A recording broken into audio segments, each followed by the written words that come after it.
All right, everybody. Welcome, everybody, to the Fly Racing Racer X Hangtown MX review. Thanks for watching and listening. Super appreciate it. We are a day late. It is my fault. Normally, it's one of the other Jasons, but today I will accept all the blame that we'll talk about later on. But thanks again, everybody. Lots to get into when it comes to Hangtown. I heard it was hot. I'm not sure. I'll try to verify with the two guys that were there. But again, thank you to the folks at Fly Racing for making this happen, and flyracing.com. Use the code PulpMX when you're checking out.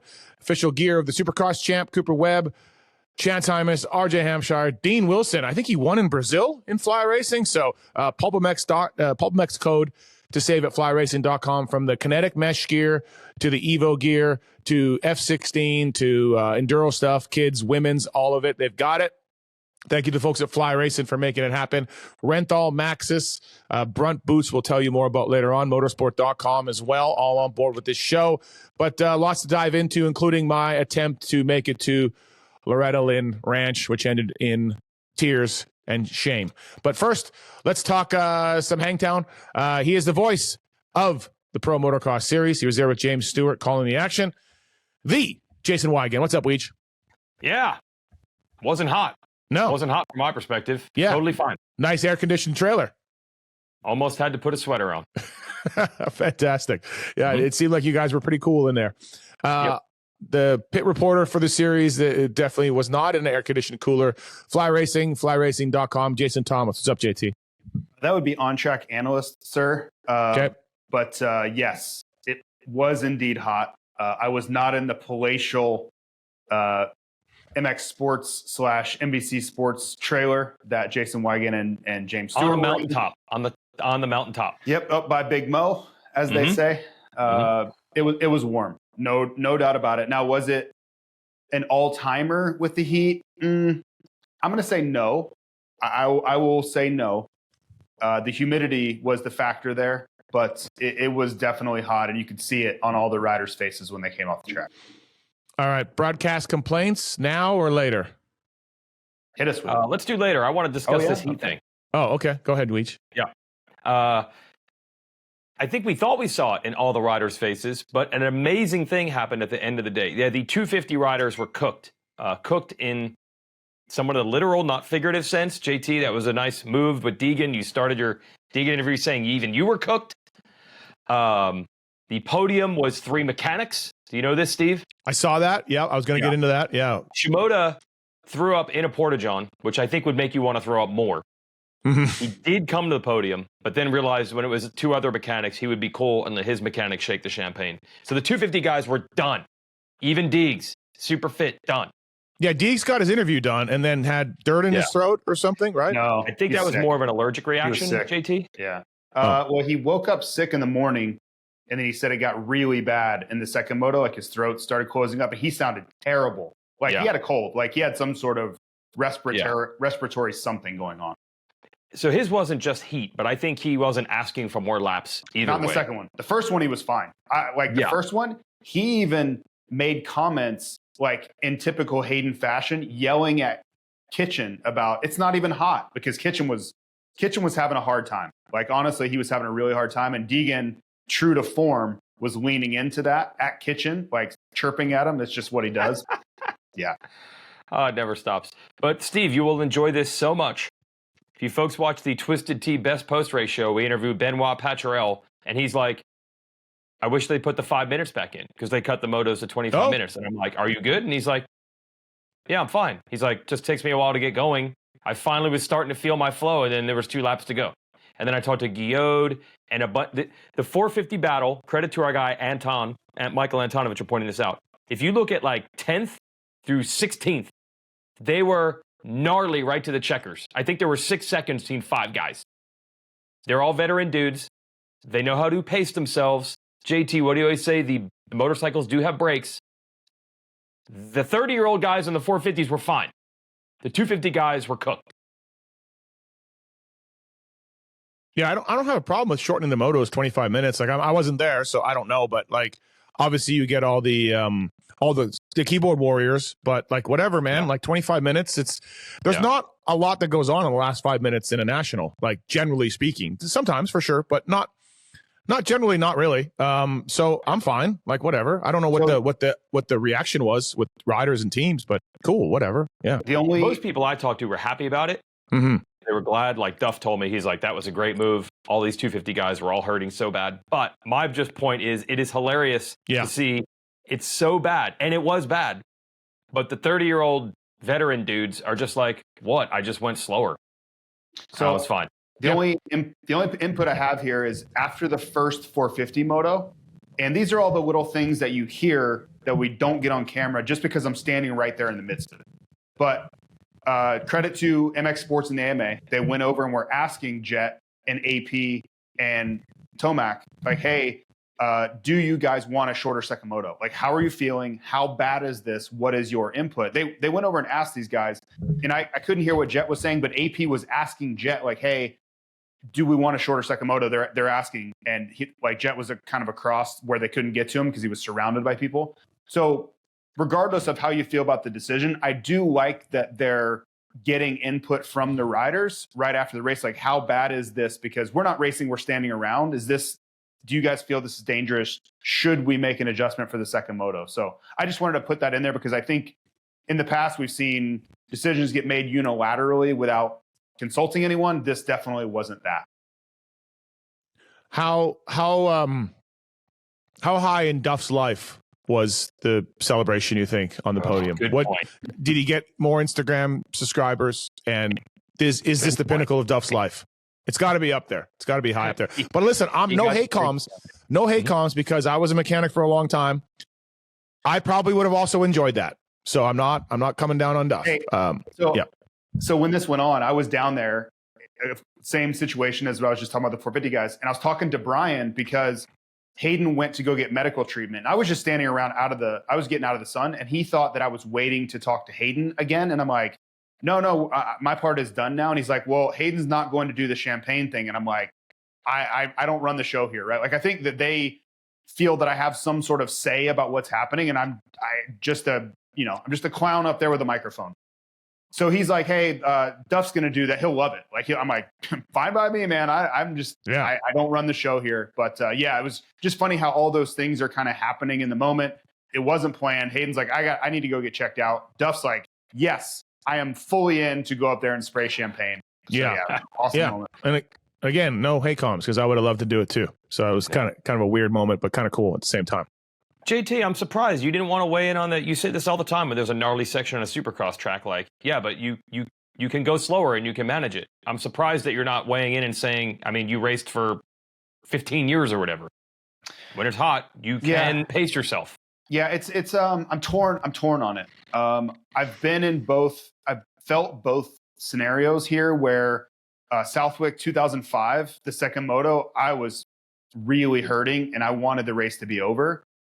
And then other times I've really been charging through the pack late and I'm like, if I could just have 2 more laps, like if it was 35 plus 2, I would do even better. But when I try to be really careful though, when it comes to heat, we've had tragedies in the sport happen when it's on really hot days. So I don't want to have a hot take on something like this. And then we make the mistake like, nope, we need to tough it out. And then somebody has a real problem because we decide to make it even harder. So I'm cool with the decision. You know, I understand the other side of it is like guys train for these moments. They train for the hardest days to really have their results improve because of it. There's that side of it too. But we can't ignore the fact that people could overheat and have some real problems if we didn't respond. Yeah, Jeff Ward had some thoughts on social media. Jeff Ward had some thoughts. Yep. And I understand. He knew yes. box was checked. Someone was going to do it. But I understand their take. I do. I really do. I'm always wary of when it's a safety thing, because just because you say like they have brakes, well, yeah, you don't. If you have to keep going and your brain overheats, like some nasty things can happen that are not voluntary, right? Jumping a section, you have a choice. Like you have a choice of whether I want to jump this or not. Like that is, but like whether the race ends or not, like guys, it's really hard for them to just like, I need to pull off. Like that's such a hard thing to voluntarily end your race because you're too hot.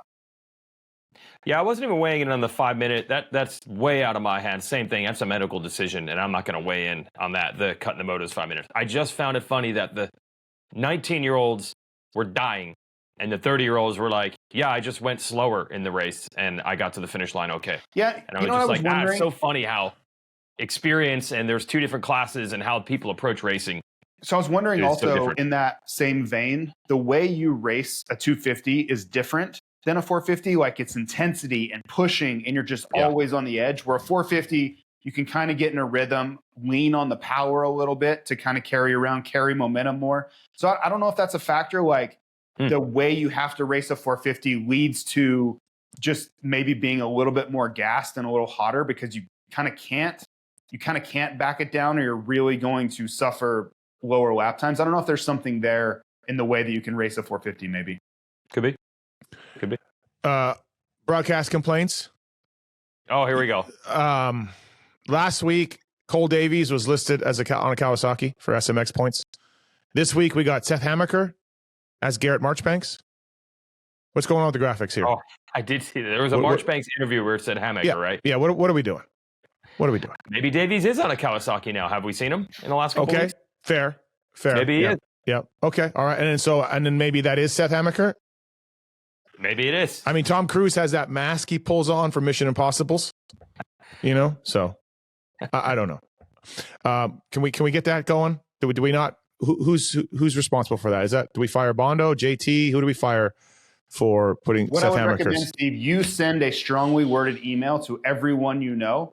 That's what I would tell you to do. Just because I want you to do that. I want you to make an ass of yourself to all these people. Please. Oftentimes on professional sports, I see Lewis Hamilton's name there while they're talking to Verstappen. Happens all the time. You think that Marchbanks and Hammaker are Max Verstappen and Lewis Hamilton? That's okay. Tom Brady and Derek Carr. I see it all the time. You're right. We should just excuse it. Tom Brady and Garrett Marchbanks are great. No, I'm just like, dude, you got the wrong name. It's like it's not a wrong spelling. 36 and 56. Like there are some similarities. Somebody made a mistake. Holy smokes. Okay. All right. The apologists are here. We're here. All right. Nobody's apologizing. I'm just saying like what do you want them to do? Like you want what do I want them to do? I want them to correctly identify the rider. That's all. I'm saying right now, you complaining, what do you want them to do about it? I'm just bringing it up. I don't know how it happened. I don't know how this happens in the first place. I don't know how I don't get that. I don't know how something like that happens. And it's not the first time, as we've known. There's a graphics department, and somebody hit the wrong button, I'm sure is what it was. Yeah. It's literally that simple. But it's happened before. So and someone probably hit the wrong button. Also. Okay. All right. Well, let's look into it's no different than if we put a caption on a photo on a website. Still a person in there doing it. Yeah. So the JMB RJ photo last week. There's always human error. The Lamson thing was done nicely. There was a little screw up with talking about 125s, and then you showed Lammy on a YZ250. Whatever, that's fine. It's not that big of a deal. And then at one point, the camera zoomed in on the wrong guy. Lammy was behind Ernesto, I think, or maybe Roncada. And the camera went in onto Roncada when Lammy wasn't supposed to be the focus of the photo. But generally speaking, it was done better than putting the photo of RJ. So, all right, let's talk racing a little bit. Lots to get into. Well, great first moto. Very unpredictable. Obviously, I was just following it by live timing, and I rewatched it back. But yeah, Jet didn't get the start he needed. But you know what? Like, I don't think you can focus on like Jet in the first moto. Like he screwed up and he wasn't. I don't think he's happy with his bike where he needs to be. But like, how about like off the start? He was right there. He was fourth. Those guys were first and second, a couple seconds ahead of him. And like whatever reason, Eli and AP pulled away. And I saw a lot of discourse about like Jet did this and Jet did that. But man, Weege, I'll start with you. Like I think AP and Eli just rode phenomenal. Like great work pulling away. Yeah, I think both things are true. I keep going to in 2023 when Jet was perfect, he makes it look like he was cruising, right? It makes it look like he's got 30 more seconds he could put on everyone if he felt like it. And Stu kept saying over and over, I think he's way closer to the edge than it looks. But he doesn't want to go any faster than he's going. But Stu is so big on, but he has to start every time. He can control the pace. If there's a little section where he wants to go a little bit slower and he knows you can't pass him through there, he'll just go slower. So I go back to last week, Tomac was killing him with this one inside line, like the third turn of the race. And I asked Dazzy, I'm like, why did Jet not start to change his line? Like, Tomac was making all like 2 seconds in one turn. And he's like, because he knew the next turn, Tomac couldn't pass him. So he didn't need to. He just stuck with what he knew. But hold on. So Stu has said to me over and over, he's like, I think it would be different if he had to catch Chase Sexton or Eli Tomac. You're going to find out he probably doesn't have 2 to 3 seconds a lap that he can just blow by the dudes like it looks like he does when he's ahead of them, and he didn't in that first moto. Now, many things are true. Yes, the bike, I'm sure, is not where he wants it. He probably was conserving energy. It was hot. He's still less than 4 months back from ACL surgery. Yeah. We already forgot about that because he went 1-1 last week.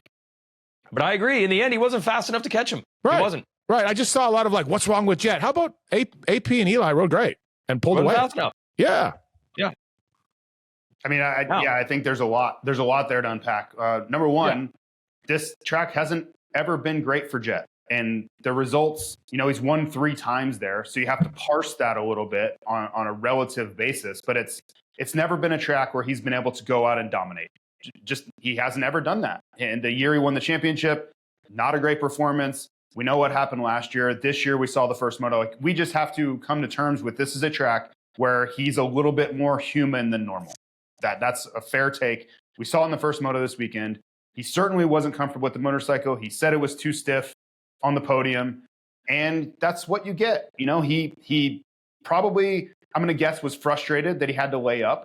I was watching him very closely under the tent, and there was not a lot of smiling or satisfaction going on after the first moto. Like, he was not happy with having to take third. There wasn't much he could do about it. And that doesn't really happen for Jet. I don't know that we've ever seen a situation where he wasn't able to close down a gap. Like, I cannot remember one where he hasn't been able to make time when he really needed to. And we saw that this weekend. On the last weekend, it's not that Dazzy's incorrect. Like, he's of course entitled to whatever racecraft they want, justifying the line.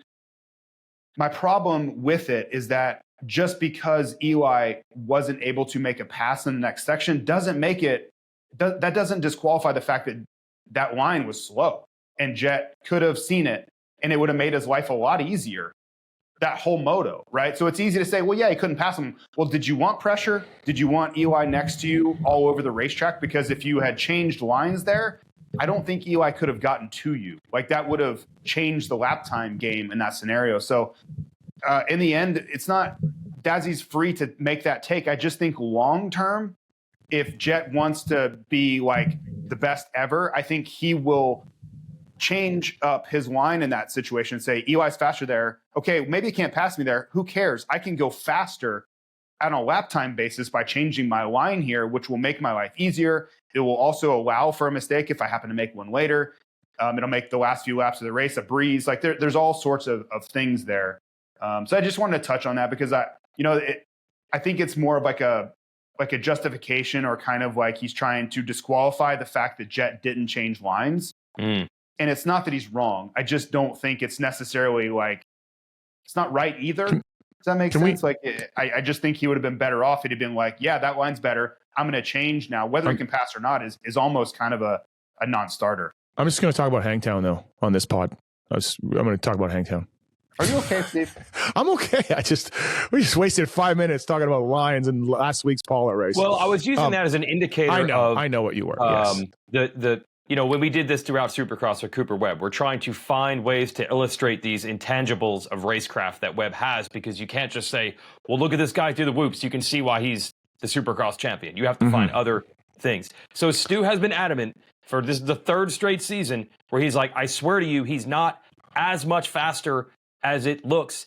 He is closer to the edge. He can't just blow by everybody like you. He looks like he's riding at 80%, right? It looks like he can go 20% faster at any time. And Stu's like, I don't think that's true. If he was ever 12 seconds behind Chase Sexton, I don't think he's going to catch him. But Chase Sexton has literally never been in front of him in a moto, pretty much ever. So this was Stu being like, that's what I always wanted to see. Could he catch them? And he could not. Now, you're right, JT. Hangtown on his best track. Bike's not where he wants it. It was hot, and he was probably playing it smart. All those things can be true. But yeah, I that's the point Stu's wanted to make. Like, I don't know if he can just make up 2 seconds a lap on Eli Tomac whenever he wants. And So, at least this time he couldn't. I think he can.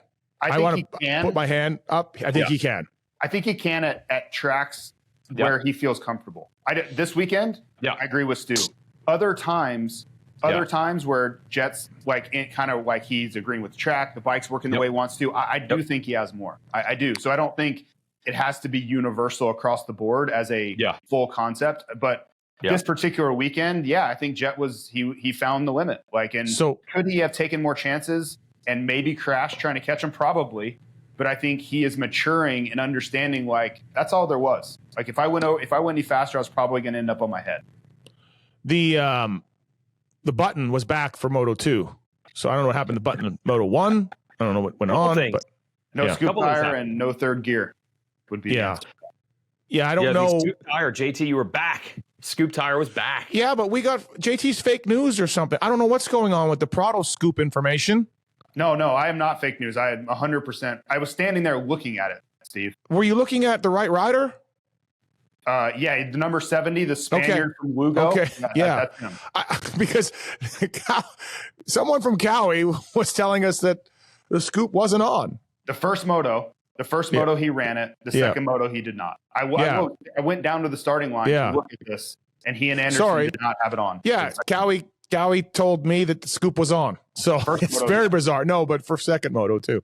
No, you can put me in the same group text because I will call somebody out immediately. Okay. I was standing there staring. Yeah, I'm kidding about fake news, but it's so weird where I'm just like, hey, I got to figure this out, and then I get two completely different answers. I called a crew chief out before the first moto because I'm like, hey, what are we doing with this thing? Why are we not running the scoop? And he's like, the scoop is on for the first moto. It's on. Yeah, right. I'm like, okay. That's all I needed to know. He's like, we're ready to get a good start. What's good after this thing? I'm like, cool, no problem. And then for the second moto, it was off again. And that's where, that's where I came through. And the Lawrences decided no scoop for God knows what reason. Yeah, it's the scoop's too much. I don't want to hear about it, but yet it's very important information. But I also don't want to hear about it. Yeah, I feel like it's too much too, and I'm the one talking about it. Know. But it's affecting the race, so I don't know how to not talk about it at the same time. And let me just say that I raced my regional this weekend, and last weekend I did not have a scoop on, and I put a scoop on, a Maxxis scoop, sponsor of this show. I got one from Jericho, and dude, we all know my starts are not good. There's plenty of evidence out there we can pull up. Guess who yarded starts all weekend against guys without scoops? Me. I mean, you can stupid me. Yeah. Stupid, crappy rider me with a scoop on. I got a whole shot. I got top 3 starts all the time.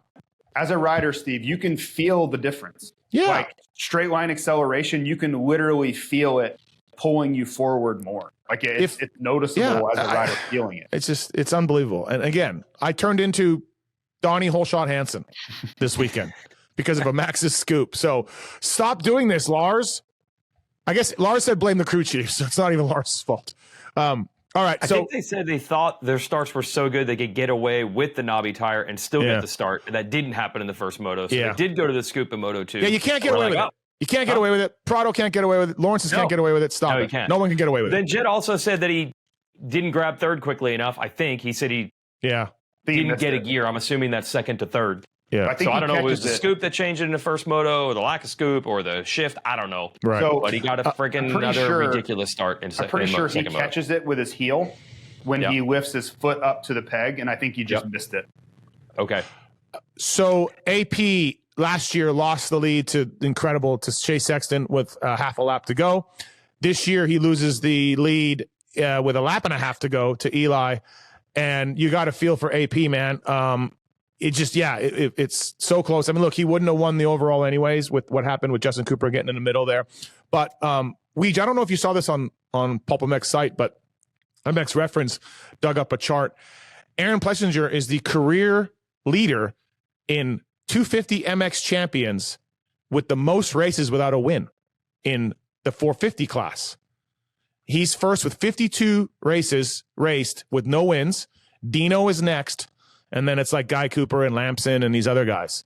So out of the guys who have won 250 motocross championships and have never won a 450 motocross race, AP is the leader.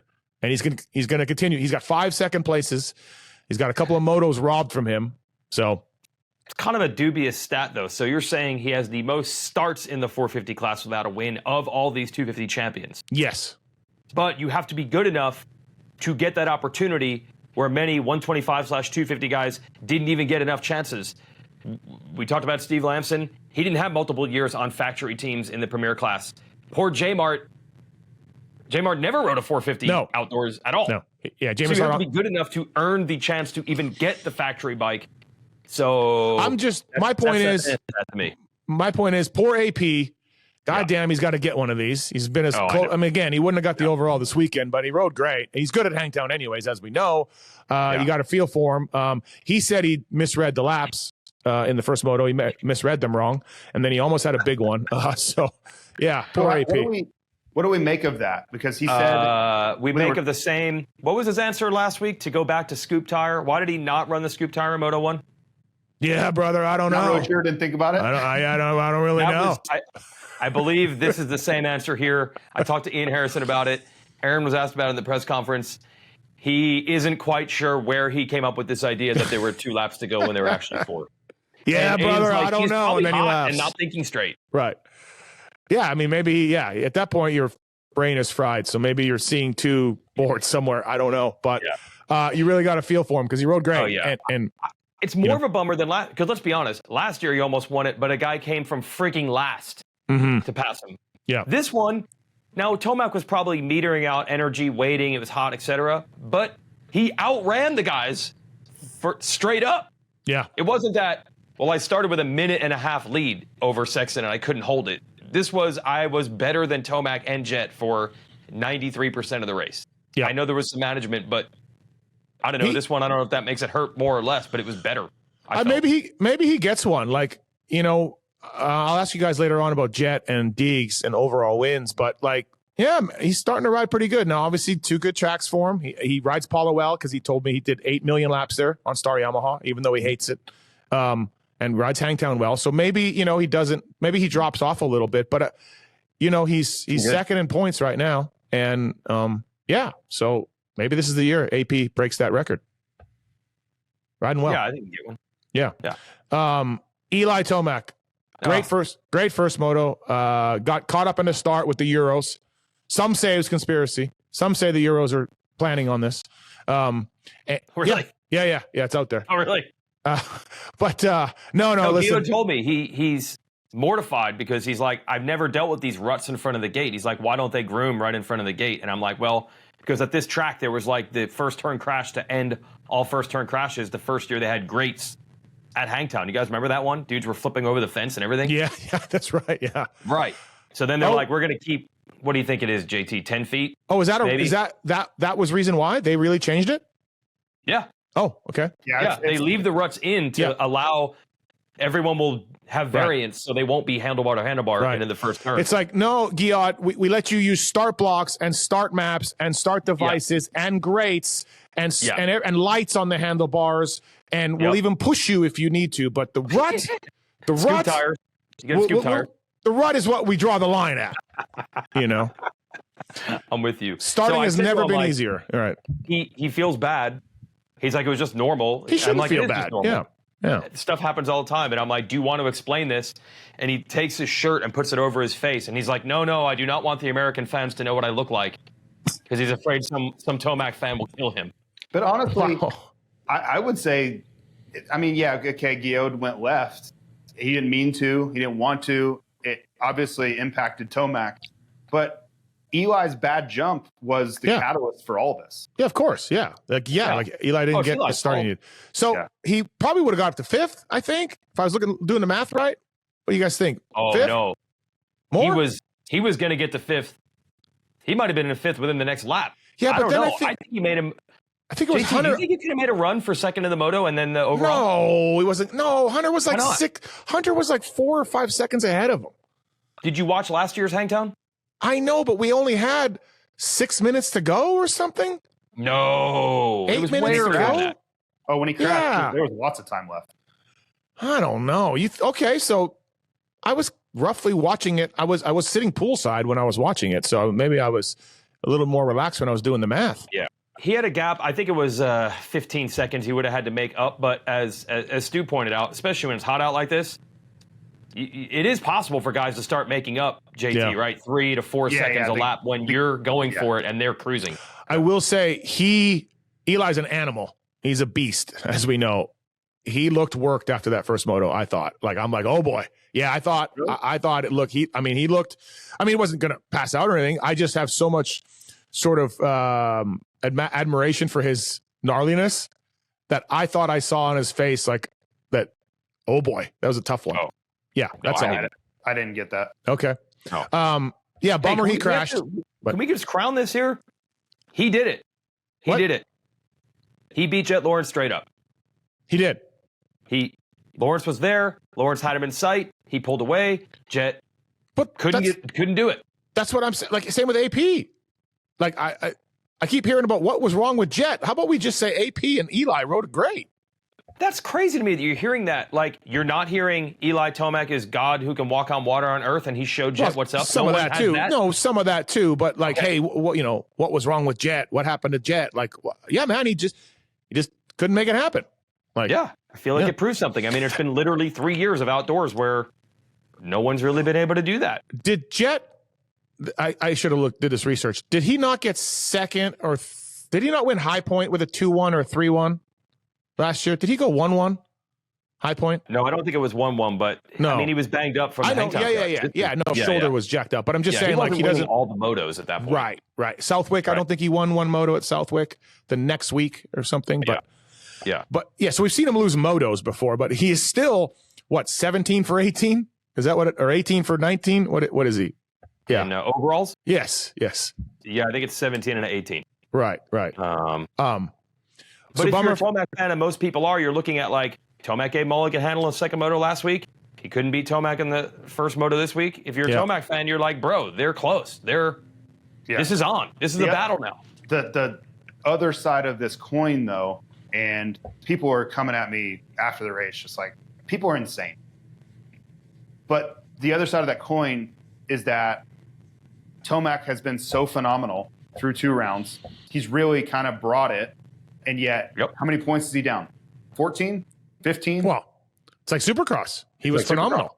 Yeah. Yeah, that's what that's I was trying to convey this during the races. That's what makes racing against Jet so difficult for championships, is you can get, like, he beat him straight up in that first moto, and you can be on his level like he was the second moto at the opener, and then you make any sort of mistake. You get a bad start, you leave the door open in any possible way, and you look up and you're like, oh crap, I'm down 15 points to this guy that really doesn't make a lot of mistakes. He doesn't really have a lot of weakness here.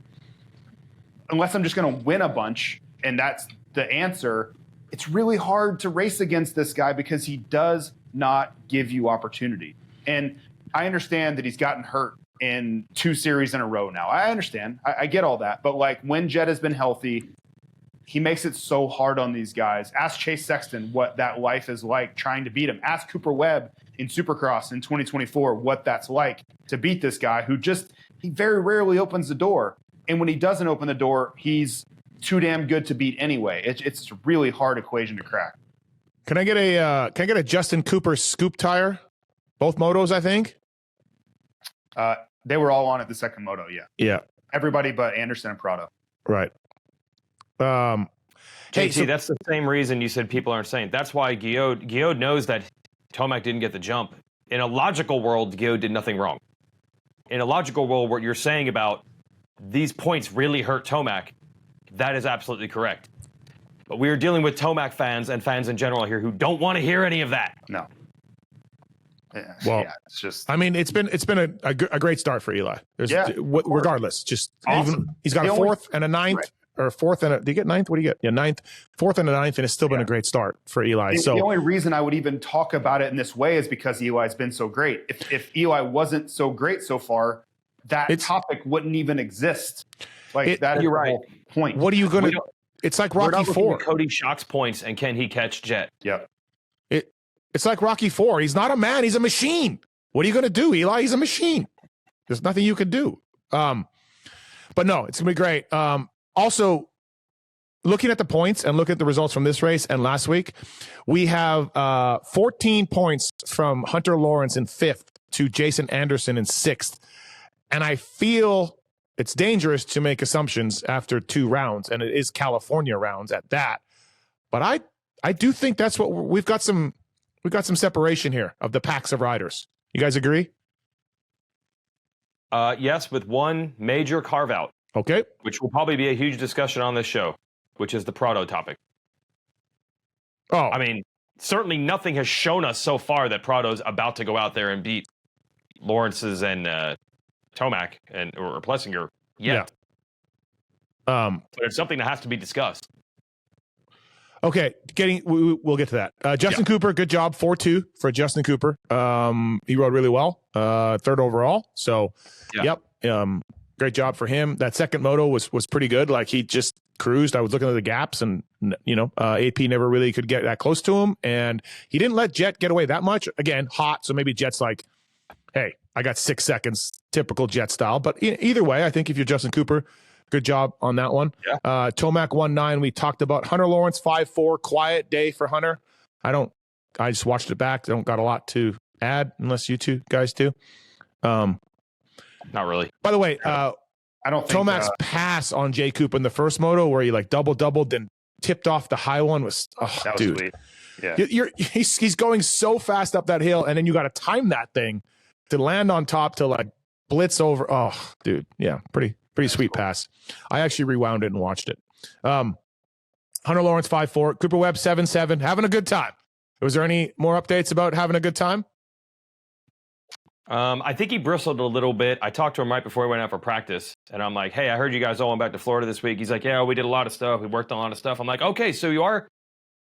This isn't just dude hanging out at the races. And I think he was a little bristling over like, yes, I am having a good time, but let's pump the brakes on. Like, I don't even care. Or I'm not even trying. I guess he is putting in work. That actually leads me to my next question. And I was going to bring up Sexton later in the show, but we can talk about that now. Yes. The reason Coop is, well, not the reason, but one of the things, Coop loves money, and SMX points matter now. And he had a lead on Sexton, and now all of us would have been like, well, Sexton's going to pass him, and it's just a matter of how much damage Coop can withstand to, keep his deficit when round 1 of SMX starts. But no, hey, man, Coop, it's all coming up, Coop, because Chase is banged up and not racing. Though. I think it matters. Like, if he can just stay in the top 10, right? Just consistently put up, 28, 32 points a weekend. Those guys, the Tomacs and Jets and those guys won't catch him. Chase is definitely not going to catch him, and you'll go in with the number 1 seed. You look at Supercross, he was battling Sexton, and Sexton would all pass him. And then after that, it's Mookie, and it's Kenny, and it's Justin Cooper. All guys now, okay, Cooper, probably a little better outdoors, but he's in that mix of guys that he was ahead of already in Supercross. Like, this is turning out, will Jet pass him? No. Eli? Yes, maybe. This is all working out great for Coop because Sexton was the guy that could definitely bump him. And Jay Coop will probably bump him. But again, the strategy for Coop is working out nicely because Malcolm, he's going to be around Malcolm all summer, and he already has his Supercross points on him. So if I have my calculations right, do I have this right? He's about 250 points ahead of Tomac right now. Oh, for example. Oh, that many. Okay. 410 to 158. Yeah, so he's got Coop. He's got Eli. I mean, he's got Eli covered. Yeah, and Jeff's just a little bit ahead. As long as he stays in that 28 to 32 points a weekend. Yeah, it's going to turn out really well for him. Yeah. So Sexton banged up. Oh, guys, dude, guys, you got to come up with something in the PR. You gotta say. What do you want to lie? Yes, you gotta say. Cracked collarbone, a hamstring, a muscle tear. Banged up. I don't know that lying is the answer here. Oh, you don't think teams have lied in PRs before? I'm sure they have, but I don't think it's like the answer. Like, I don't think it's the solution just because they did it. You're getting paid millions of dollars and you're banged up, and I'll see you when I see you. I kind of respect the transparency. Okay. Well, I talked to somebody at KTM, and they are not stoked. Well, you think they would have been stoked if he said he had a broken shoulder? No, they're just not stoked on, like, wait, I don't think he's hurt. Yeah, no, that's fair. I'm not saying that they should be stoked. I'm just saying in the PR, I'd rather them not lie. Like, I don't think that's lying to the fans is not the right. That happens all the time. Of course, that's fine. So does everything else in this world. Does that make it right too? Weege? You know what makes it even worse? I was already bummed about this in the first place because we've seen the dude. The dude is probably the most durable, toughest. I don't know about riding through pain, but he has gotten up from horrific crashes and finished that race, let alone race the next weekend. Like, for better or for worse, that also means we've seen him crash a lot, which isn't great. But my God, can that guy take a hit? And then suddenly that, and I know how injuries work. You can step off a curb and tear your Achilles, and guys roll up the windows on triples and end up not hurt. I know it's a variance, but I don't think he's really that hurt. I just don't think so. And then when you see what happens at Hangtown, it's only worse because it was super hot and it was super brutal, and Jet Lawrence wasn't perfect. He was fallible. He was beatable. And you've cashed in like, I'm out. Dude, I have no chance of winning this title.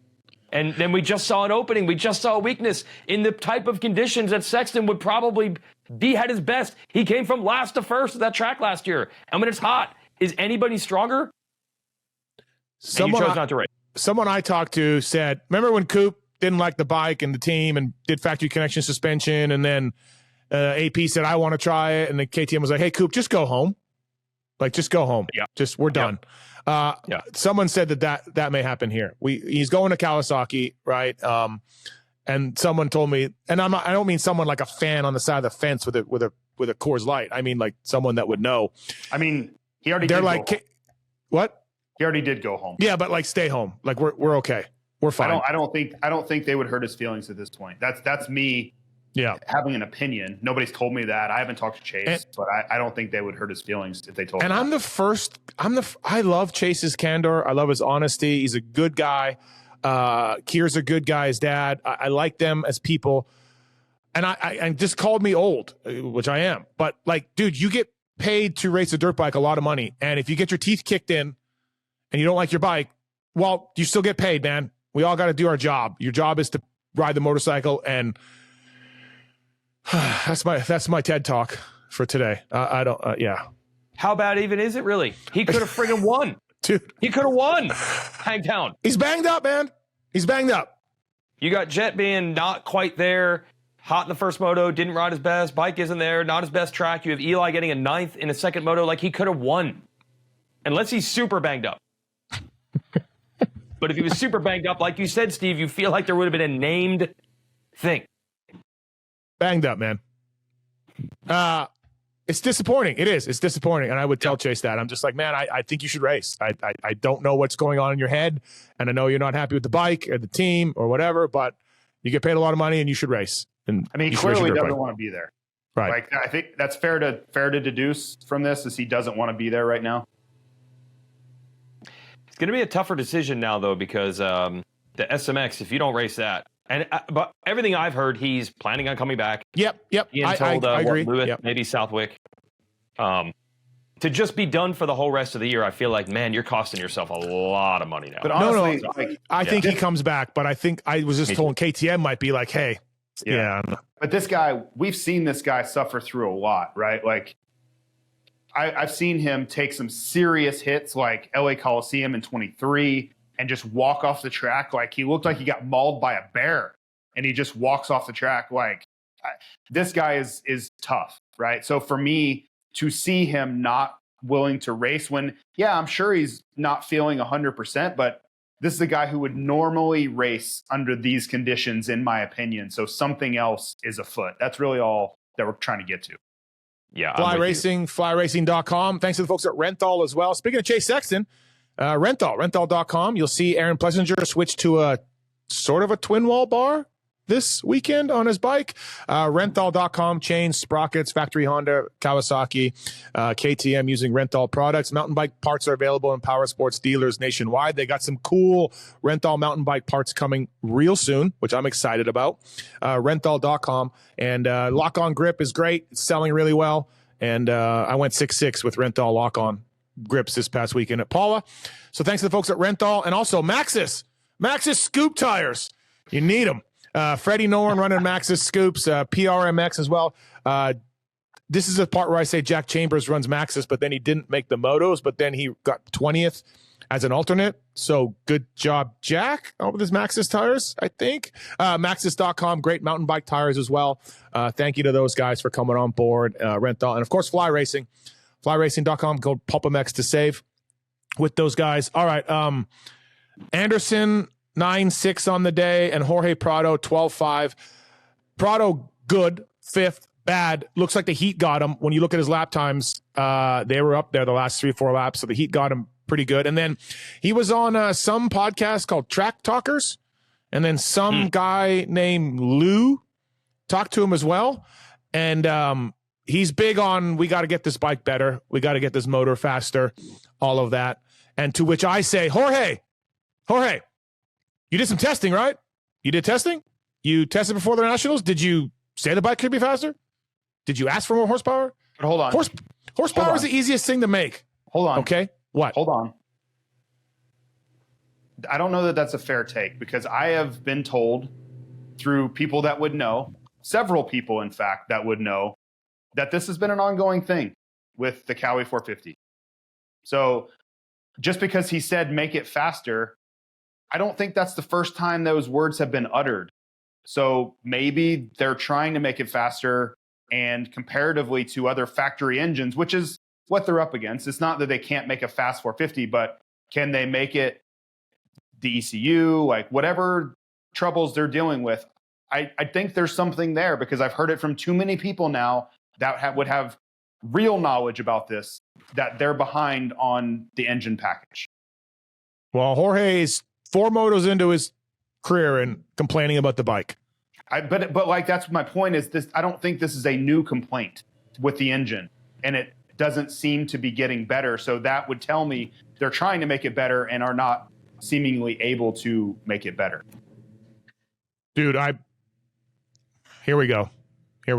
I'm pretty sure Cowie can make horsepower, man. It's not hard. Okay. Compression, cams, porting. Listen, you can make a bike fast. You know exactly who I'm talking about. Multiple people have said the same thing. Yeah, but so you think they're all wrong? You think they're all lying? No. I think the riders are like, yeah, this is good. I like this. This is good. I like this. Yes. Like, no, we heard the opposite. You know for a fact that's not true. We've literally heard that about this motorcycle, Steve. What? Which part? The Cowie being slow. Yeah, but I'm saying at some point, Jason Anderson, who's been there for a few years, is like, hey, I like this. Yeah, good setting. Like, we can go racing. I don't think he was saying that last year. Are you crazy? I think he was saying, can you make the bike faster? So you think he was saying, can you make the bike faster? And they couldn't make it faster. I believe that is true. The technicians at Cowie are like emojis. I think they were like, it's new. We're very careful with reliability. We need to test some more parts. We need to get more parts. We'll get there. From the stock bike to at the upper levels. The stock bike is slow. It really is. It's everybody who rides them. It's down. It's smooth and yes. Right. So start there. And I know for some people that's actually probably better. So I'm not even saying that's horrifically bad. But anyway, I believe that was a thing even last year at this time. Isn't that what you're talking about, JT? Where other guys on that bike are like, I wish it was faster. Can you make it faster, please? We have heard multiple people on this particular model bike, this package, say that they feel like they're behind on. I've only heard one person, but yes, we all know. I feel very strongly in that take, because I've heard it from people who would know. They would know. So I asked somebody one time this year. I said, "Hey, man, some of the complaints about you guys, not complaints, but some of the discussions on Kawasaki is you guys are very in your square box and you don't want to go outside and you know, this is what the engineers have told you the bike works. And I ran into some of that at Yamaha with some stuff where engineers are like, this is the way the bike works, blah, blah, blah. I've seen it. And then I said to the Cowie guy, like, this is some of your, and you can go back to some of my interviews. There's 2 people I interviewed that work at Factory Cowie. You can guess which one I asked because they're both, I asked both of them. And they're like, no, there's no limits. There's absolutely nothing. We give the riders what they want. We do what they want. There's no limits on what we say you can't have. We can do whatever you want. And as one guy even said, you should see the stuff we have in our shop. And this is also the same conversation we had about a scoop tire this weekend, where I was literally staring at the tire and you were told that it was a different tire than what I'm staring at. Yeah, I don't know what happened there. But it's the same thing. Like, okay, so anyways, back to Prado, like he's the rider. He's saying his bike needs to be faster. So let's monitor this and see, you know, if in a couple weeks or whatever, Prado says, yeah, it's good. They fixed it. Because, dude, I'm telling you, getting a bike balanced and the chassis and the suspension working for every single type of bump is really hard. Making a bike fast is not that hard. I want to add this in there because this was a conversation that I had, over a year ago. When I first heard that he was going to make the jump to Kawasaki, and it wasn't confirmed, we know PRs and all that, but like it was pretty well accepted. I was in Europe talking to DeCarlo KTM about it and what they were going to do to replace him. Like I knew he was leaving, so I had firsthand knowledge from them. Like Jorge's always been a guy that wants the fastest motorcycle you can give him because he knows what to do with it. He will use it in straight line shots. He wants it for the start. He knows what to do with an incredibly fast bike. And not everybody wants that. Some guys want a bike that they can ride hard, that the power is really manageable. That's not what Jorge wants. He wants a rocket ship. So I remember him commenting last year about, hey, I need on the front end of this, like make sure that we have the fastest version of this bike next year possible. Like I need a very, very, very fast motorcycle. So when you say that, did he relay any of this? Like I heard about it a year ago and I'm not even involved. Like I'm not even a involved party in these conversations. And I heard Jorge talking about he wanted a fast bike. So for me to think that didn't get relayed to his team sometime between now and a year ago, to me is impossible. Like I can't even fathom that that's the case. But why wouldn't in all the testing just say faster, faster, faster? Like I think he has been. That's the point. I think. And they just say no? No, I think they're trying. Like I don't think that they're just like no. I think they're trying to. But like it's not like they can just snap their fingers and build an engine package as good as Honda's is the best bike on the track, or Tomac's engine is the best engine on the track. I don't think that's you can just magically snap your fingers and get there. Look at Chase Sexton's starts last year. Like Phil was making so much fun of him. Like he was getting yarded out of the gate almost every single time. Like I don't think it's as easy as we're, assuming that it is. Well, the 5th wasn't bad. So. No, it's not catastrophically bad. I'm just saying we're looking for areas for him to close the gap. And I think that's a big one. The thing that really drives us home is that he's so start dependent, right? He is like Justin Cooper. I mean, JT, you've seen a lot more than I have. You've gone to those races. He wins from the front. So if he has a bike that can't get starts, that is the worst case scenario for him in particular. Yeah. So that's scary. You're taking away one of the biggest aspects of his game, which is put himself in good position all the time. Like now he's just not, maybe he gets a whole shot sometime soon, but through 4 starts, he really hasn't even been close. Yeah. Yeah. Now, but we have to qualify this, Steve. The reason that JT was in the face of the crew chief, Oscar, was because Oscar told me on Saturday morning at Fox Raceway they didn't run the scoop because they did not want to get a whole shot. They were not ready for that. JT was not happy about that strategy. No. Hopefully they're past that now and they're hoping to get whole shots, trying to get whole shots, and thinking if they get whole shots, they can win. We're 4 motos in, and we got a little bit of drama already with Jorge and the team and everything else. And I mean, okay, all those points are valid about him needing a start to run good, but he's getting beat bad. Yeah, of course. So, of course. Oh, yeah. None of start or not. Right. He's not fast enough right now. Yeah. Malcolm Stewart, 8-10. Joey Savacci, 10-11. Broken finger for Joe Dog. Cody Schock's been pretty good. Like, I think his bike broke at Paula, but he was up there.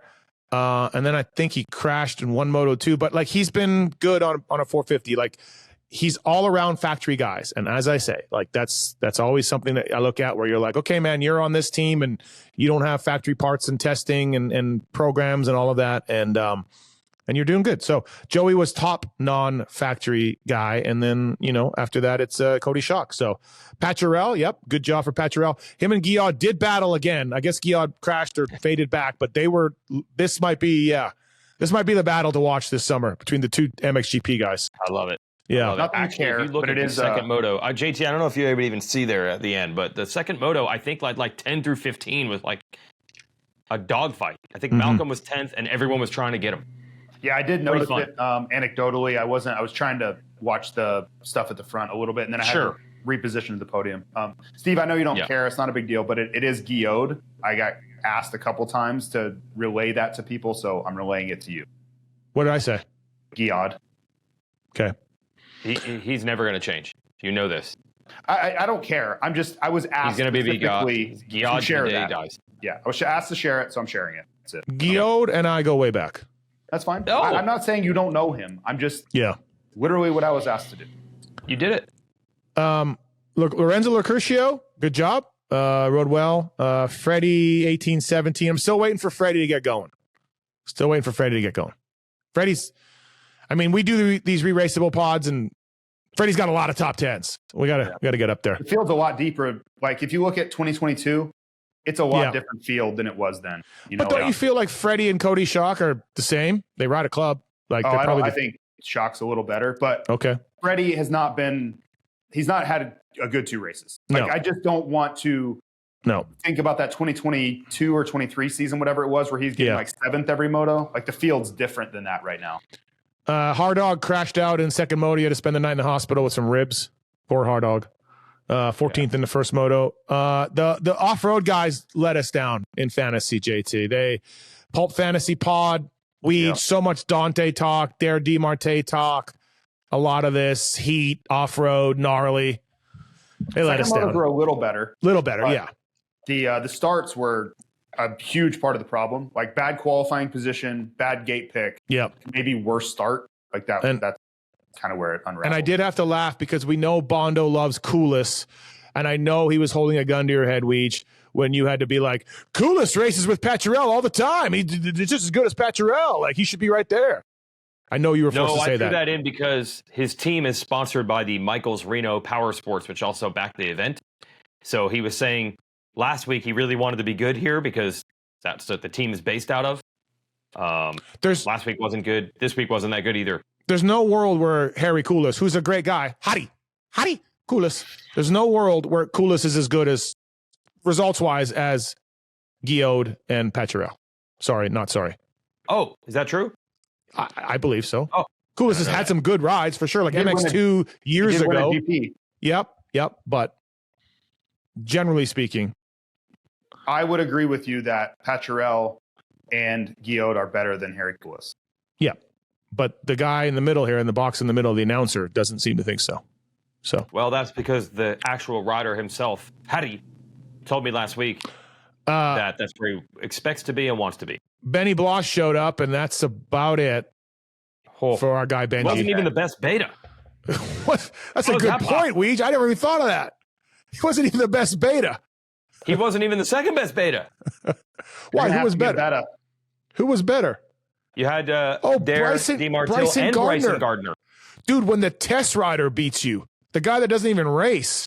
Your team manager's brother.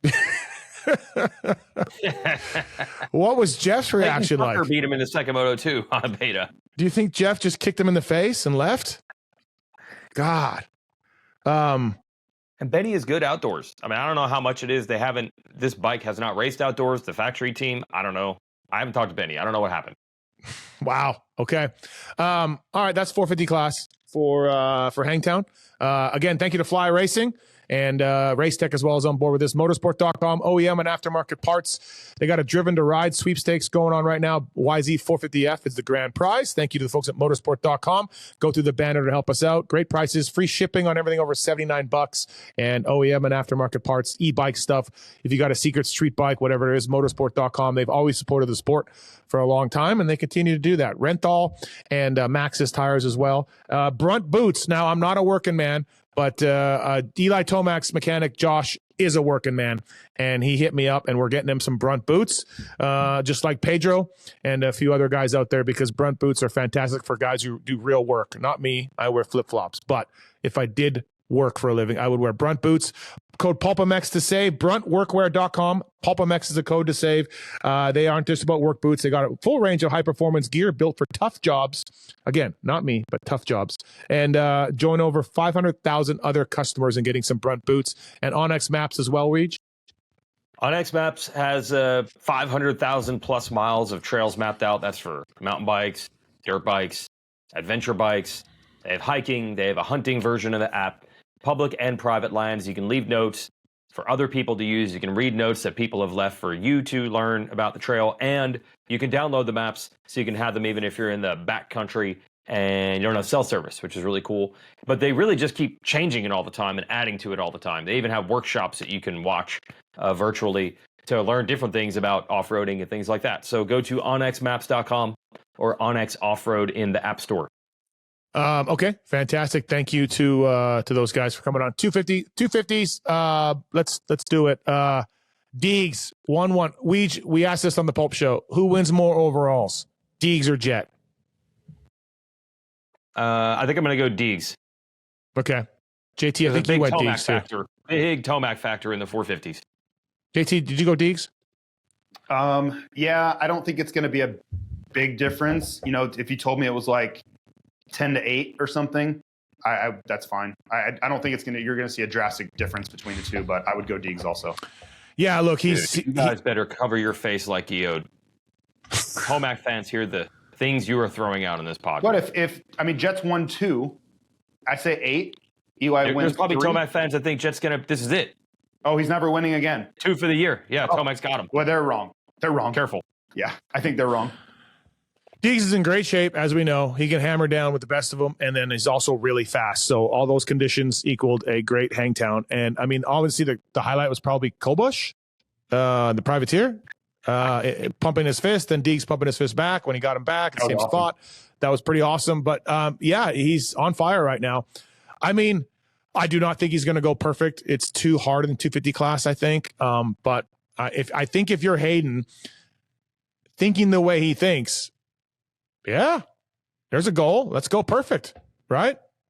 Oh, I think he's going to start thinking about it for sure. Yeah. It's never been done in that class. Right. You got 23 out of 24. That first moto, when he came in, like you could tell he had been exercising, but not much more than that. I'm just telling you, when he took his helmet off, not a lot of strain happening for Hayden Deegan. Second moto, a little bit more, but I don't know, man.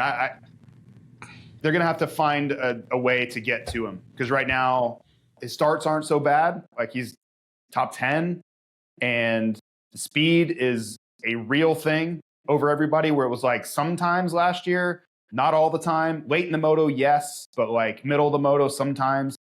He's improved every level. Like, his starts are a little better. His fitness is better, and his speed seems to be significantly better. Like, what are they going to do with him?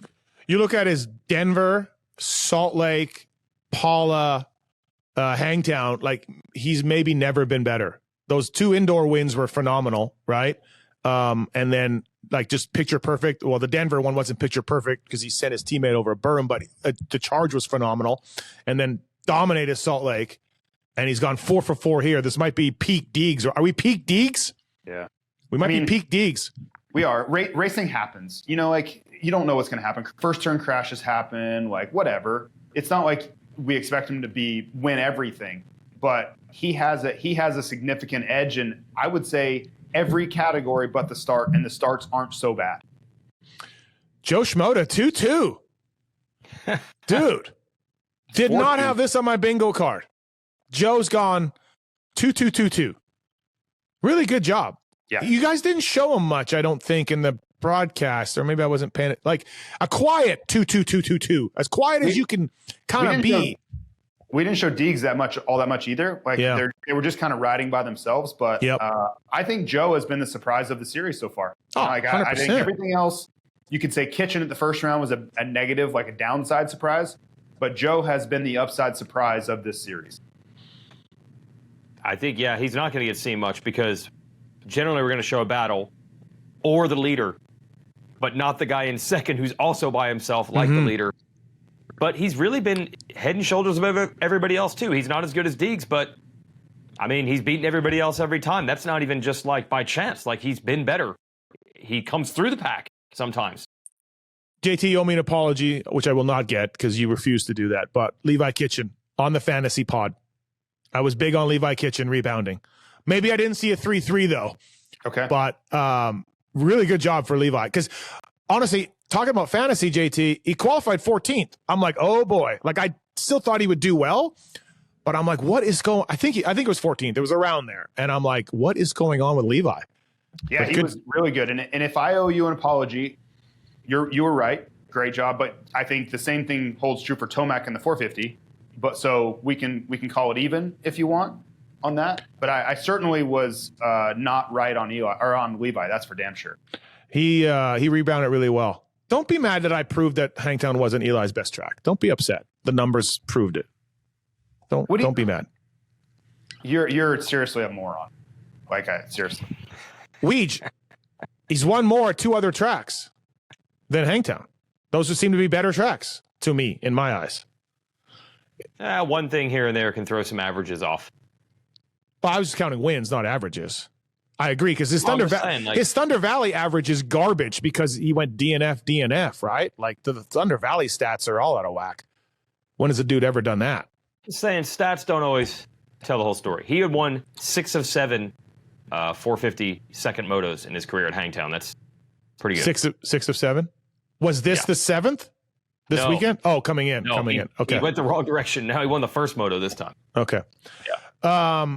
Kitchen 3-3, Beaumare 8-4. That'll be interesting to see if he, like, as we know, same thing. The ruts and East Coast stuff isn't where he's happy, right? So that'll be interesting to see if Beaumare can keep it up. But he's been really good through the first 2 rounds. He's taken a step up for sure. Yeah. I don't think they know if he's going to Baker's Factory or not yet. They don't exactly know. That was very odd, that Lou guy.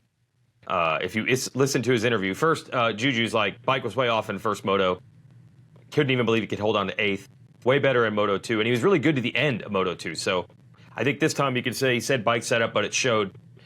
But when he was asked about Baker's Factory, it was a very odd, not going to answer that question answer. I don't know what that means. I asked Millsaps because Davey works with him, and I said, what's up with this weirdo answer? And Davey said, because they don't know what he's going to do, which is weird because it's like 2 weeks away, but they don't know.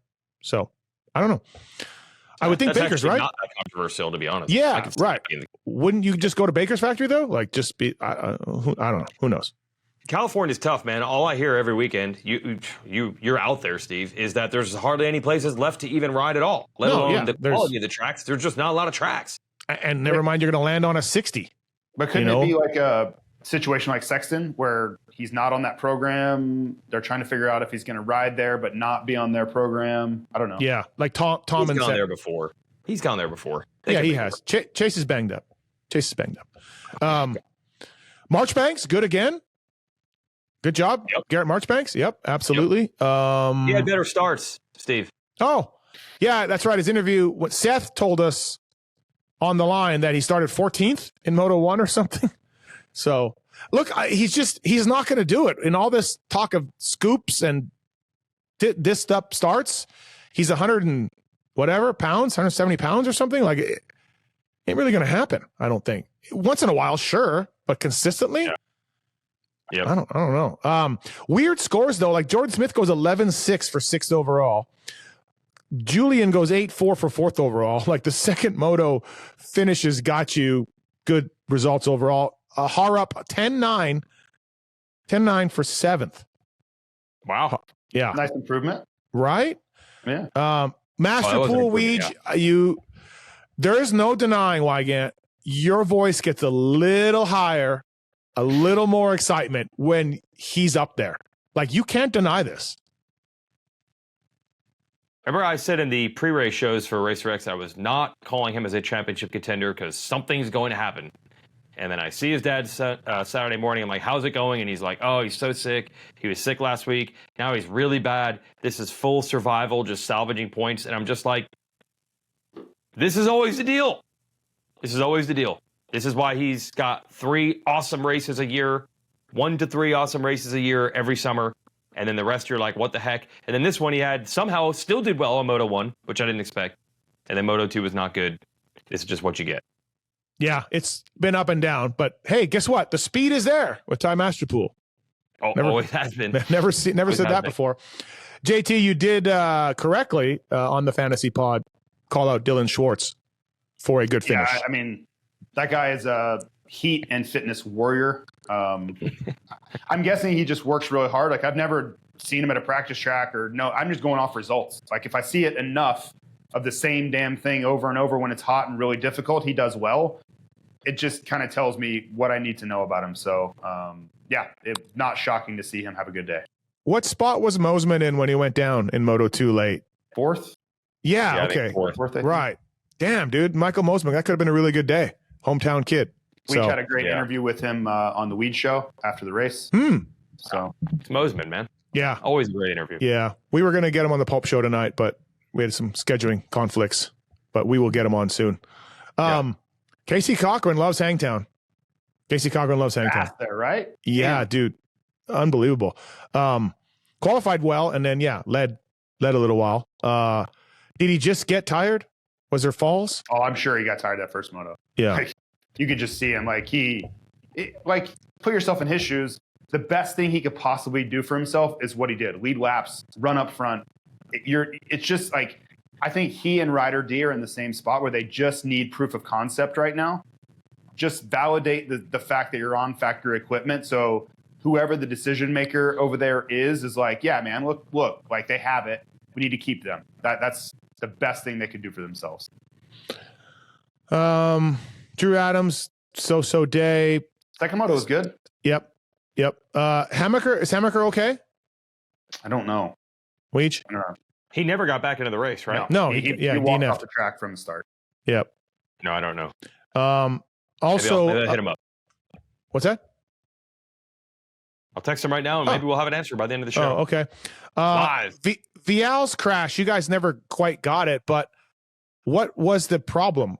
Did he get his hand or head caught in Ryder D's rear wheel? Like, what was His the issue? elbow. Yeah, like his elbow and his here. side. Yeah. In Ryder D's rear wheel. He fell into Ryder D's rear wheel. So was it? And I guess his elbow and his side shredded was up? really bad. Oh, like shredded Banged up? Or banged up. Okay. So South Going around, it's contagious over there at KTM. Listen, Vial and Hammaker were 2 dudes that you're like, these guys are going to be podium guys, and they DNF. Maybe Vial still will. Like, take this weekend out of it. I think he would have been in the mix in that first moto.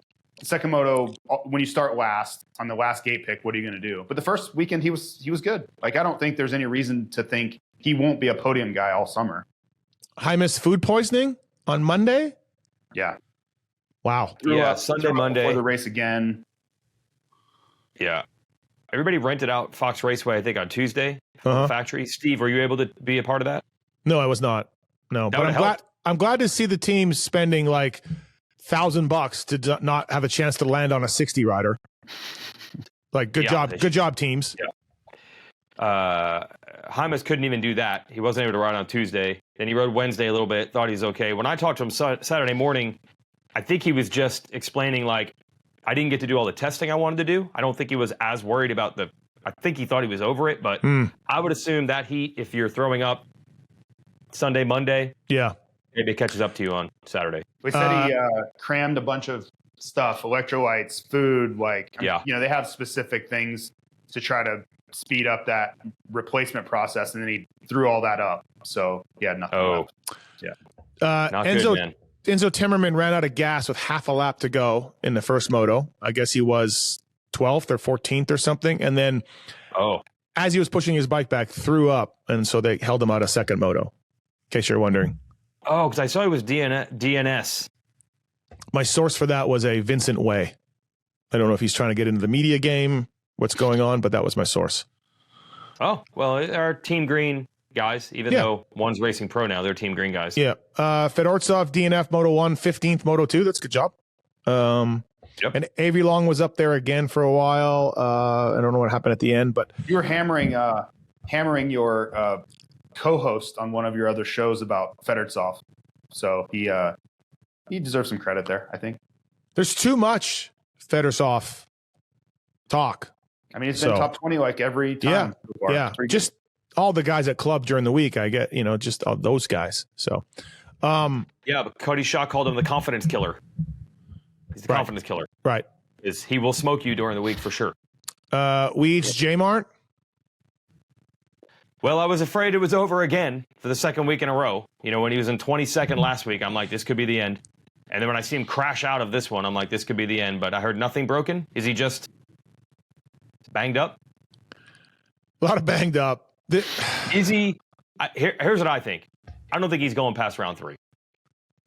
That's what I think. Is he going to race this weekend, though? That is my question. He told me he had a 3-race deal, and then the Yamaha PR came out, and it said it was in for the year. So I asked someone at Yamaha about that, and the official answer I heard, I don't know if this is off the record, but I'm going to use it here, was, I don't know, man. Oh, okay. Okay. The official, I don't know, man. And then when I talked to J-Mart himself on Friday, he said it's for 3. Yeah. I mean, I don't know, man. If you were looking for a direction of where this was going, it seems like 3 at this point. Why would you be begging for more? Now it's like getting dangerous. Like he could have got hurt, which is like, that's all you're looking to not do. So. I absolutely love Raiders of the Lost Ark and Indiana Jones movies. They're so good. I watch them all the time. And then 1989 was the third one. And then they came up with a fourth one in 2010. And I couldn't have been more excited to go to the movie theater.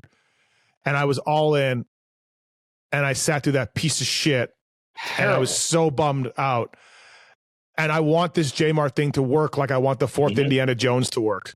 Like I was there. I'm here. I want this. Yep. And it's not. And it saddens me. But has it been Crystal Skull so far? It's been Crystal Skull. Yeah, it's absolutely been Crystal Skull. But he is good at Lakewood. Lakewood's a good track for him. He was fine that first moto. He was 12th. Was he 12th? Yeah. Forward. Okay. Yeah, moving up. I was watching him because he's on my fantasy team. Right. And I'm like, all right, all you got to do is just hang in because your fitness is your strength. And these guys are going to get tired and just stay the course. And then the next lap, I saw him standing on the side of the track with no visor. Do you think UPS is holding his gig open? I hope. Okay. I don't know if he's going. So he's going to go from what can blue do for you to back to what can brown do. Brown could do for you, yeah. No, listen. I talked to him quite a bit on Saturday. He's always a fun guy to talk to. I think in his mind, this was not. He never thought this was going to be 2014, 15. J-Mart. No. Yeah. Yeah. But to me, I just don't want to see him get hurt. And then when I see him, like JT said, on the side of the track with that advisor, I'm like, oh no. This is the one thing you can't. Yep. And I thought maybe it gives him pause. That's my point. It's like you're where you need to be. Like I really felt if he just stayed what he was doing, he would have ended up top 10 in that heat. And then I'm like, it's like Prado at A2. The one thing you can't do is throw your motorcycle down the racetrack. Like it's one thing you can't do. And they both did it. Weege, what's that bottle you're drinking out of? What's that? Looks like you got these made for us. What is that? Shaker. Oh, there we go. Yeah, look at that logo. Why is that a turn that logo around though? Controversial or something? Or no, what? Just nice to see you using it. It was 3. Well, I still believe in you, J-Mart. I'm here for you. If you need to call me, please. You just called him Crystal Skull. So clearly. Well, one thing I don't do is, the hard truths here. I don't really care. I just say what I think. But I'm still here for him. I want this story to end well. Thunder Valley is a good track.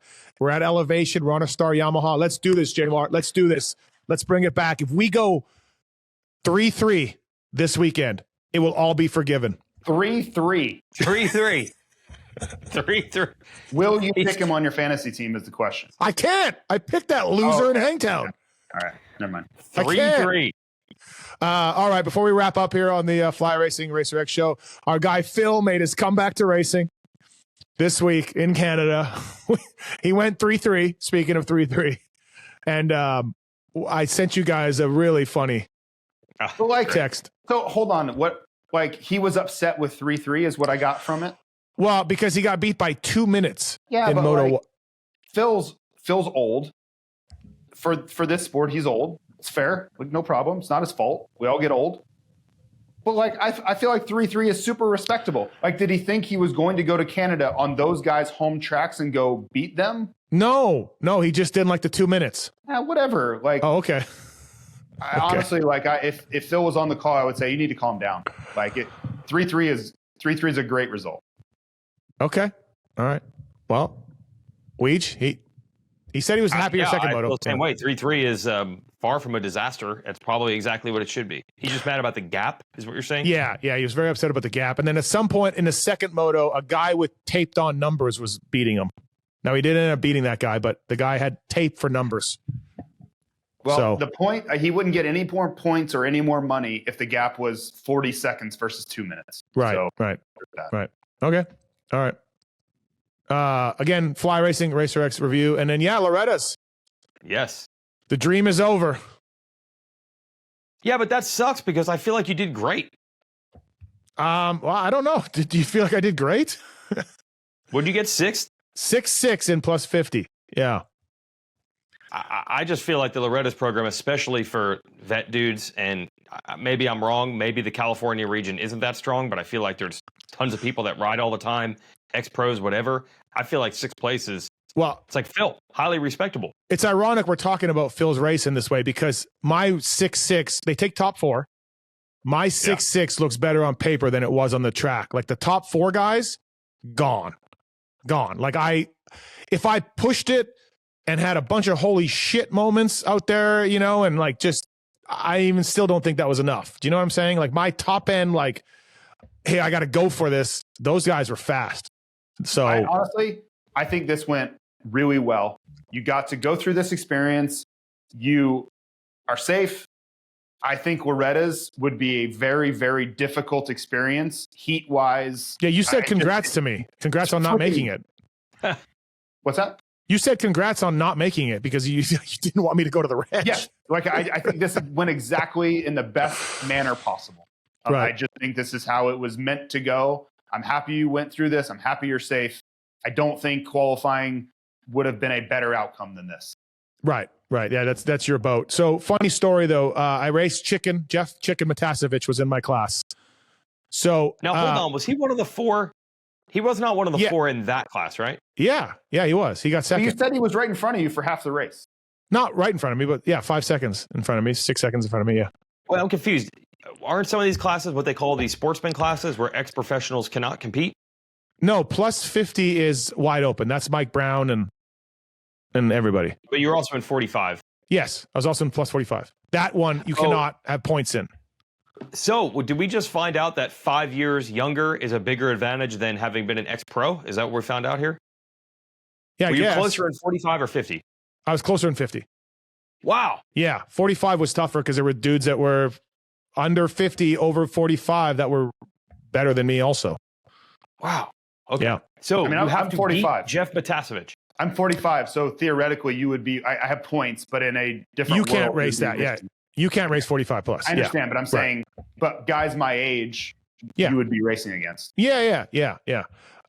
So I go 6 in the first moto, right, and the guy in 5th gets me on the last lap, right. So we're close. Me and that guy are close. Chicken's in the top 4. We all get a text when you sign up. You get a text about the transponders, practice times. It's just the promoters texting you. So we all get a text saying for Sunday, there's one lap, a sight lap, Sunday morning, no practice, and then we're going to roll right into racing program. Well, turns out Chicken didn't really get this memo or get the text or no one told him. So I get word, Kiefer gets word that Chicken ain't making it. Chicken's on the freeway. He didn't get the text. He thinks this is a Saturday program. So now I'm doing the math in my head. If I can beat the dude that passed me on the last lap, and Chicken's not here, I'm in, right? Like I'm in because so I'm like sweating a little bit like, oh shit. Okay. Well, Chicken, this is not, this is going to work out. I just got to beat that one guy that got me on the last lap, which, hey, we're flip a coin. So I'm sitting on the line and in rolls Chicken. Jersey untucked, 2 buckles on his boots, not done up, goggles sideways, and he rolls up on the line. And I'm like, God damn, Chicken. He made it. He made it somehow, threw his bike together and got it. And then, but then the guy that beat me on the last lap also beat me in the race. So all's well as, I didn't make it. But at some moment, I'm doing the math. Chicken being Chicken is going to get me into the ranch. So then I sent Chicken a text. First, he said he was going to take me out on Saturday, by the way. He said, I'm going to take you out, dude.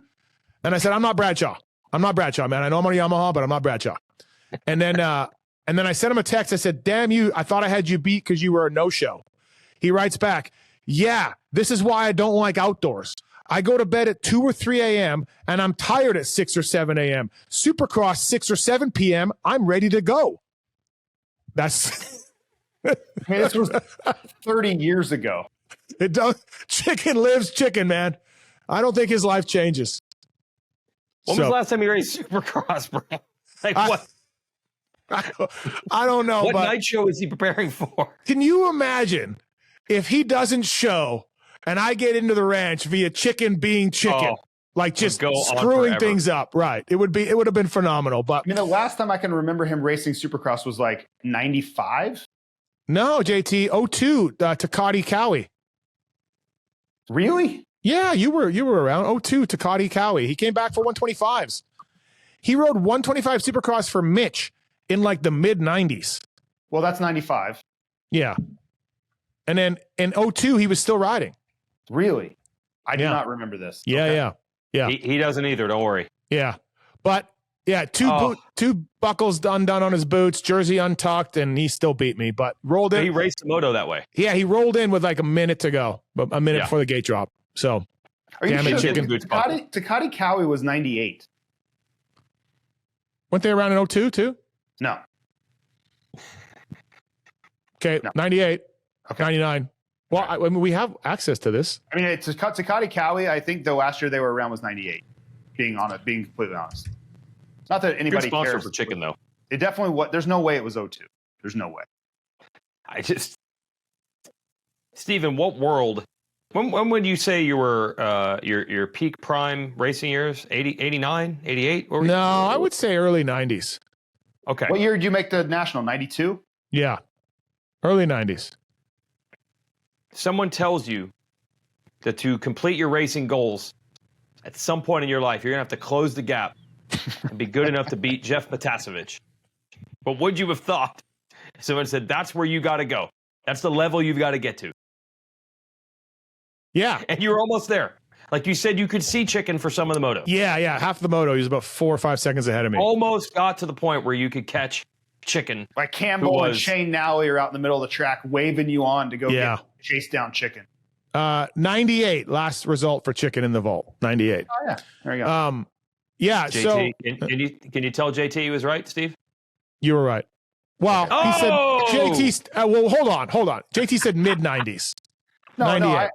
I when you said Takati's what threw me off. I did not remember even 98, but I know Takati was 98. Yeah. Sure. Yep. So the dream is dead. I already sent a text to Coombs, try to get in protests or something, but he never wrote back. So I think I'm out. What about the alternate island thing that people do? No, not doing that. I did have a bunch of people say, hey, did you make the other regional Hangtown this weekend, bro? I'm like, yeah, man. I got a job and a life. Like, not traveling this thing. And then someone's like, dude, Washougal's the easiest one. It's the last regional. It's the easiest one. I'm like, yeah, man. Again, a job, a life, not chasing it. So, but I think you've done awesome, man. My fly racing gear looked good. I will say that. You can use the code PulpMX to check out from there. So, yep, 6-6. The dream is over. Oh, well. I'll probably still go to the ranch, though. I had fun last year when I went.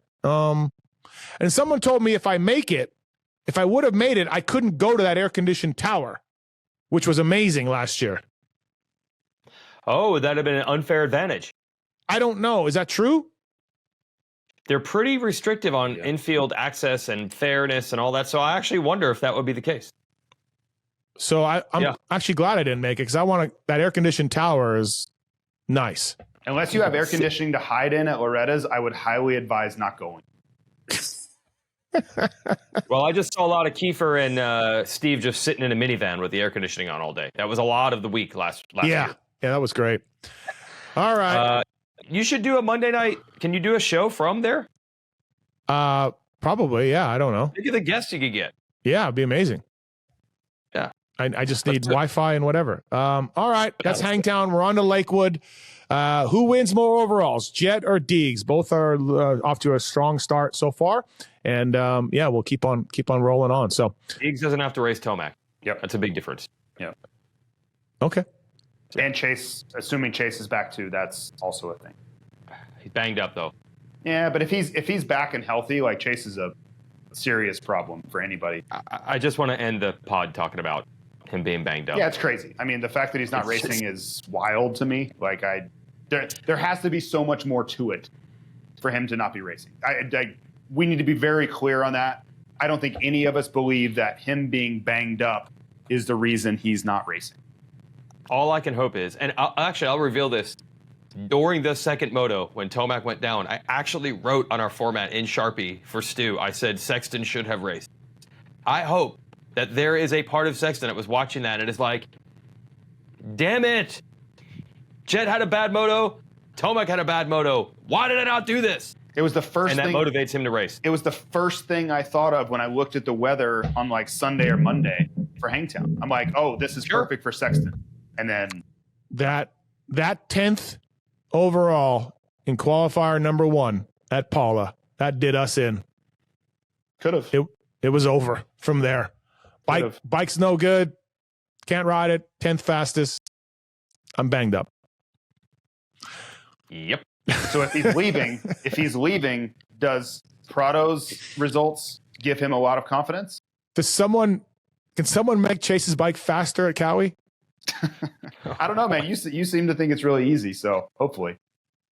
It's cams and compression, man. I'm diving into this week. I am diving into my texts with my friends this week. Please include me because I want to be on a fly on the wall.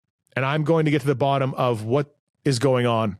So, all right, cool. Awesome. Thanks for watching and listening. Appreciate it. Thanks to Anton as well for putting this thing together for us. Always appreciate that. And man, thanks JT, Weege. Thanks, boys.